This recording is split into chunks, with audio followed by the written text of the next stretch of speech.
Let's get focused, man. We got a fight to worry about here. Good money, good money. Us boxers, we've been thinking of the same combinations for a long, long time. To see what are good ways to enter, exit, and land combinations at the same time. At the end of the day, you're dodging punches all day. And when you have a chance to make it out, it gives you that different look on life. It make you train bigger than just your small town or your hard times that you've been through. It's crazy to me that who would know I'll be that guy. One night I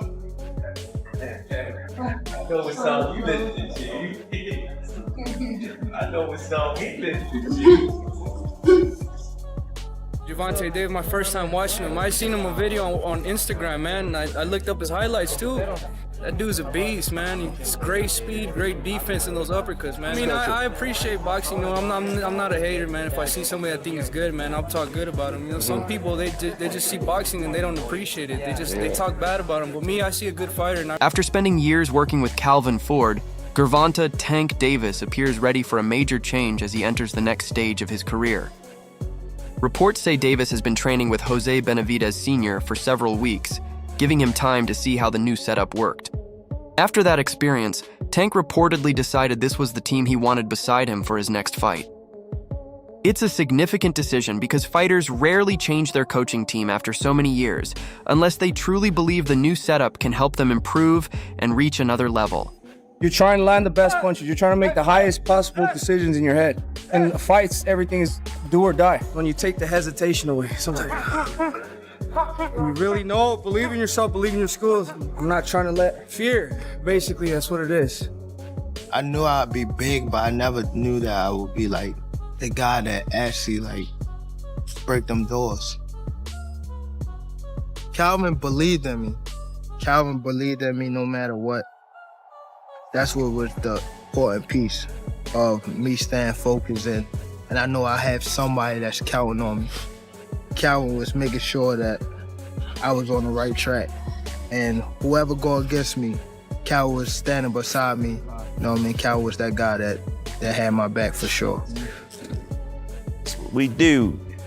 Get ready for Jose Benavidez Sr. has earned a strong reputation as one of boxing's respected trainers, known for helping top fighters improve through smart strategies, discipline, and strong technical skills. That makes his partnership with Tank one of the most interesting developments in boxing right now. The big question is what we'll see when Davis returns to the ring. Could his defense become sharper, his combinations more diverse, and his conditioning stronger in the later rounds? Or will Benavidez simply bring out an even more dangerous version of the explosive fighter fans already know? The last run of the camp, right here with all the guys. You know, I just want to thank Sam. Yeah, this Santa Cruz out here today. Let it burn, baby, let it burn. Mind over matter, son. Mind over matter. Ain't nobody doing no shit like this. Come in the desert. Trying to stay away from the desert. He come in the desert. I want to thank Poncho. I want to thank Tristan. I want to thank my father. I want to thank my brother. Thank my wife, my kids, and everybody for giving me the energy I needed. It was a great training camp, and I feel like this is going to be the best fight to date. And then after this, you know, it's just going to be legendary work. But, you know, this camp really meant a lot to me. And I wanted to end this training camp like this. Nice hike to the top.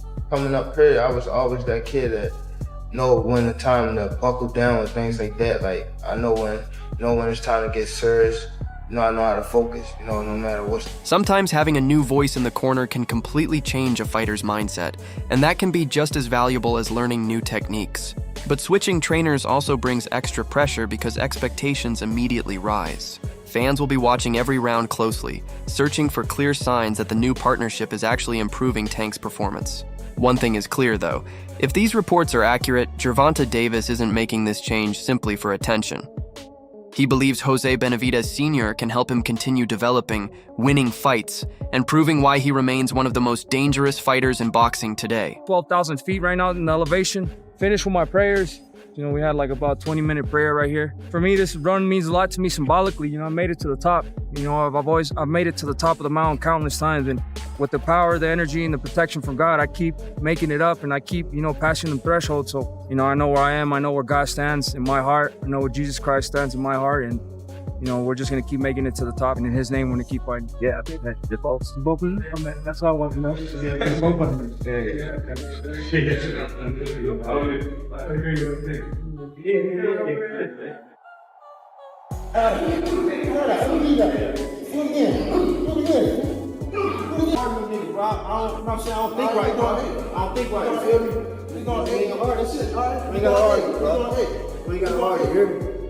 And that's why the rumors about Gervonta Davis working with Jose Benavidez Sr. suddenly became even more interesting. Coach Kenny Ellis didn't sound like someone watching a family or team break apart. Instead, he sounded like someone seeing the internet build a much bigger story than what may actually be happening. That really stood out. Kenny didn't rush to confirm the rumors or completely shut them down. He kept making one point clear. If Tank wants to train with Benavidez Sr., that's his decision as an adult. And it doesn't automatically mean his relationship with Calvin Ford is over or that any bridges have been burned. There you go. Good. There you go. When he get in that ring, he's on a mission. Because he understands that he got to put his pants on, training wheels going. You got what you asked for. Let's get it now. Slow it down.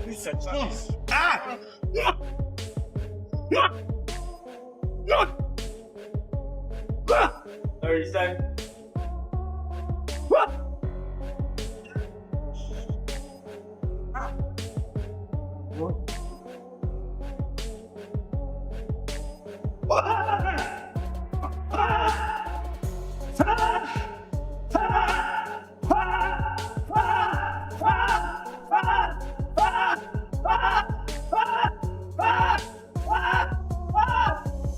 Honestly, I think a lot of fans hear the words new trainer and immediately assume there's a breakup or major fallout before anyone involved has even explained what's really happening. Kenny made it clear that Tank and Calvin Ford have a relationship strong enough for them to pick up the phone, talk things out, and handle any issues privately without turning everything into public drama. I respect that approach. The conversation then moved to the fights fans keep talking about, especially the ongoing Tank versus Devin Haney debate. Kenny seemed almost amused by the constant speculation, basically taking the attitude that if the fight happens, it happens. After years of rumors surrounding that matchup, it's hard to blame him for feeling that way. Some rumors circulating that Tank working with Jose Benavidez. Yeah, I heard it, I'm not sure if it's true, but if it is, then he's a grown man, got a right to do what he wants, Whatever he decides to do, I told you before, I support him. I know love lost. Been knowing him since he was 7. Great guy, man. Yeah. Sometimes boxing fans spend more time arguing about dream fights than the fighters themselves spend discussing the deals. I also thought it was important that Kenny pointed out the size difference. Because Tank has always been the naturally smaller fighter, even though that fact often gets ignored whenever big matchups are discussed. Kenny also brought Ryan Garcia back into the conversation, suggesting that a future fight between Garcia and Devin Haney is still the matchup many fans want to see. Honestly, that makes sense because their rivalry continues to attract attention. Even when Floyd Mayweather was mentioned, Kenny didn't try to create controversy. He simply treated it as a matter for grown men to handle privately instead of giving social media more drama. That may be the biggest point here. While fans and media focus on headlines, Team Tank appears focused on preparing for the next fight. And if this new partnership with Jose Benavidez Sr. works out, the lightweight division could soon be dealing with an even more dangerous version of Gervonta Davis. It's on Tank versus Devin at 147. Man, that would be a good fight, but Tank is 135 pounds. Could have happened when Devin was at 35, but he was shot up. Yeah. Tank is smaller, but he's not scared. And that brings the conversation right back to Gervonta Davis. After Kenny Ellis pushed back against all the online drama surrounding Tank's training situation, Bill Haney added even more fuel to the biggest fight discussions in boxing. What stood out was how Tank's name continued to appear at the center of the conversation. Bill made it clear that if Devin Haney wants the biggest challenge and the biggest payday, Gervonta Davis remains the top target. That says a lot because even with new stars coming through, Tank is still the fighter everyone wants to add to their record. Bill also repeated that Devin has agreed to face Shakur Stevenson at a 144-pound catchweight and said the next move is now up to Shakur. Whether that deal actually happens or not, it certainly makes the lightweight division even more interesting. Then the discussion became even more entertaining when the panel started breaking down possible matchups involving Boots Ennis. The interview with Floyd Mayweather, and they were asking him, what's his favorite fighters today? Mentioned David Benavidez, Shakur Stevenson, Keyshawn Davis, Devin Haney, but they didn't mention Tank. Lots of people felt like, is there something in between them that he didn't say Tank because he's been promoting Tank for such a long time? I'm not sure, but Floyd is one of Tank's favorite fighters regardless. Grown man. We don't get into that bullshit, man. If he don't like Tank, then so be it. Keyshawn Davis, Ryan Garcia, and Tank were all mentioned in the same discussion, and that's when it hit me. Boxing fans are almost spoiled for choice right now. Bill continued to argue that Devin Haney is willing to face the most dangerous names available. But somehow every conversation still leads back to Gervonta Davis. The reason is simple. Tank remains one of the biggest stars in the division. Beating him could take a fighter's career to another level, while even losing to him shows that you were willing to take on the toughest challenge. Even when the discussion turned to rehydration clauses and other negotiation issues, nobody sounded scared of Tank. Instead, they sounded frustrated that the fight hasn't been made. That's an important difference. Max Kellerman also suggested that boxing would be even more exciting if Tank regularly went after the biggest names, and fans will certainly have plenty to say about that. For me, the answer is simple. Enough with endless rankings, rumors, and social media arguments. Give us Tank against Devin Haney, Tank against Shakur Stevenson, or Tank against any elite fighter willing to sign the contract. The lightweight division doesn't need more promises. It needs fights because once the opening bell rings, all the talk finally gets settled in the ring. The list. Tank Davis, he sets at probably the number one.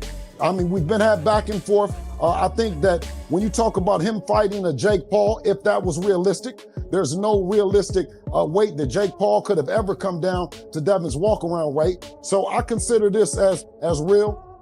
Me and Al have had discussions. That's made it even more real. Never has anyone said anything about any dehydration, rehydration, or anything for that matter. So I think that it should be, and what it should be, is a fair fight. And that weight is to be determined, but it won't be anything under 144 pounds. And that's exactly why Gervonta Davis continues to be at the center of so many major boxing discussions. Shortly after Bill Haney said Tank remains the biggest name on Devin Haney's list, Adrien Broner took things even further. Broner didn't simply praise Tank as one of the top fighters in the sport. He called Gervonta Davis the best active fighter in the world. He made it clear that he wasn't going to soften his opinion for anyone. What really stood out was that Broner wasn't focused on Tank's titles or record. Instead, he suggested that Tank has a special quality that other elite fighters don't have, but then stopped short of explaining exactly what he meant. Naturally, that kind of statement is enough to keep boxing fans debating. Is he talking about Tank's timing, his calm under pressure, or his ability to end a fight with one perfectly timed punch? Whatever Broner sees, he clearly believes it separates Tank from the rest. And it was funny how whenever the conversation shifted toward another fighter, Broner somehow found a way to bring the praise right back to Gervonta Davis. Yeah, I mean, what type of order do you want to try to pick these guys off? To be realistic, what type of order do you want to pick these guys off? The biggest and the best fight I think that everyone, the culture and sports and entertainment would love would be Tank. He's at the top of the list. Yeah, I think we got even more excited. That's good. Well, I mean, just keep breaking my heart, would you please? Breaking my heart, okay? That's classic Adrien Broner. Part serious, part entertaining, but always confident in his opinions. Whether you agree with him or not, it's difficult to ignore what Tank has accomplished. We've watched skilled fighters win rounds against him, and we've seen bigger opponents try to use their size to their advantage, yet Tank always seems to find an opening that can completely change the fight. That's what makes him so dangerous. An opponent can look comfortable one moment and suddenly be in serious trouble the next. Of course, calling someone the best pound-for-pound fighter in the world will always spark debate. Some fans will choose Alexander Usyk, others will back Naoya Inoue, and plenty will still support Terrence Crawford. That disagreement is part of what makes boxing so interesting. But Broner wasn't trying to settle a debate. He was making a bold statement. Now the pressure falls on Tank. If he wants to carry the label of the best fighter in the world, fans will expect him to keep taking on the biggest challenges. Because true greatness isn't built on what people say about you, it's proven every time you step into the ring. Who's the best fighter in the world right now? That's active. Tank, I agree. I always say that. People argue with me. Why did you say Tank?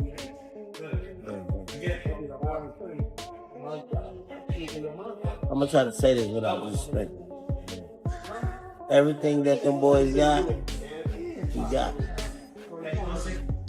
So I'm saying though. And I ain't even glazing. I ain't being biased or nothing, bro. Everything them niggas got, he got. But there's one thing them niggas don't got that he got. And I'm gonna leave it At the end of the day, all the rumors, call-outs, and opinions prove one thing. Gervonta Davis is still the fighter everyone wants to face. Now it's time to move past the talk and start making these major fights happen. Who should Tank fight next? Do you still consider him the best pound-for-pound fighter in boxing, or does another fighter deserve that spot? Let me know your opinion in the comments and join the debate. And before you go, make sure to like, share, and subscribe to Boxing Headquarters for more boxing news and updates.